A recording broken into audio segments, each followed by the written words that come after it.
શંકાસ્પદ ભેળસેળયુક્ત દૂધના સેમ્પલ લઈ તપાસ અર્થે લેબમાં મોકલવામાં આવ્યા છે.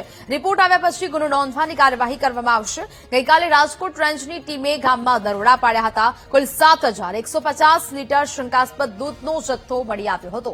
6 શંકાસ્પદ દૂધના ધંધાર્થીના રહેણાંક અને દૂધની ડેરી પર તપાસ કરવામાં આવી. ભેળસેળયુક્ત દૂધ બનાવવાના ઉપયોગમાં લેવાતી સામગ્રીનો સ્થળ પર જ નાશ કરવામાં આવ્યો છે. 120 કિલો વનસ્પતિ ઘી અને 15 કિલો દૂધનો પાવડર પણ જપ્ત કરી કાર્યવાહી શરૂ કરવામાં આવી છે.